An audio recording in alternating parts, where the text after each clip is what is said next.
So in a best of 7 series, most of the time, Game 7 is the most tense and exciting game if it happens to come to that. It's a winner-takes-all game and has the most importance of any of the games. A lot of the time as kids, people dream of playing in Game 7s, playing in those big games. But what if I was to tell you that one team actually forfeited Game 7 of the championship finals? So anyway, before this video starts, we are doing a daily December. We are uploading a video every single day. My original goal was 25k, we smashed that, and then it was 30k and we've smashed that as well. So now we are trying to get as close to 35k as possible before the end of the year. It's going to be extremely close. So if you guys like this content, subscribe, and a big thanks to everyone who subscribed already this month. But anyway, now let's get on to the video. So you may not believe this, but a team actually forfeited Game 7 of a championship final. Game 7 of the 2015 National Basketball League of Canada finals between the Windsor Express and the Halifax Rainmen was supposed to take place on April the 30th, 2015, but it was actually cancelled due to the Rainmen forfeiting the game. So a little bit of background before Game 7. In the regular season, Windsor had the best record in the league and Halifax had the second best record in the league. The Rainmen had a 16-day rest before Game 1 of the finals, and in that game they lost by 9 points. In that game, the Rainmen had committed 48 total fouls a team, and the Express finished with 32 fouls. Halifax ended up winning Game 2 and 3, but Windsor tied the series back with a 4-point road win in Game 4. This is when the series started to get really chippy, and it looked like a fight could break out at any time, with the officials often forced to separate members of opposing sides in order for the fight not to break out. Halifax ended up winning Game 5, and at the end of the game, forward Forrest Fisher complained about Windsor's playing extremely dirty. I didn't see any of these games in full, so I can't really say the full story, but the background footage of this video has a lot of the dirty plays committed by Windsor in this series. The Express ended up tying the series in Game 6 after the Rainmen blew a 12-point halftime lead.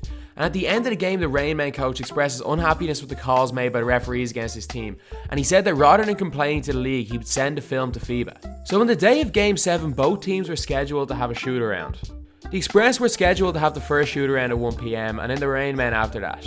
However, it's believed that the Rainmen snuck in at 11 AM to work out in the gym. The Express told their opponents to leave, but they refused, with one Rainmen player dunking a basketball instead. Windsor's coach Bill Jones attempted to take a ball from Halifax centre Liam McMorrow, but the player pretended to throw a punch at him. After that, Jones tackled McMorrow to the ground, and Express guard Tony Bennett followed up by hitting McMorrow with a chair. Yes, he hit him with a chair. Soon the violence escalated, with staff members and players from both teams being involved in the brawl. The police were called, but by the time they arrived, the Rainmen players were already on their team bus. The Rainmen players had been convinced by their coach to not play the game. Before they left, Vito Frisia, the London Lightning older, was able to speak to a few of the players. He said it was almost like the players were brainwashed, that they believed that there was going to be a brawl if they went back, and that they thought that the other team's players were going to intentionally hurt them, and that they didn't feel safe being on the court. The time of Game 7 was initially postponed half an hour, but was officially cancelled after the Rainmen had left the city. Going into Game 7, Halifax had 2 players who were out with concussions suffered in that series, and a player who also was unable to play with injured ribs. But even with that, their owner, Andre Livingston, tried to convince the players to play. Their coaches weren't budging and their coaches weren't going to play the game, but he tried to convince the players to play it anyway. He offered the players new coaches, a raised salary, and $1,000. The owner claimed that he felt cheated and that the players were misled by their coaches.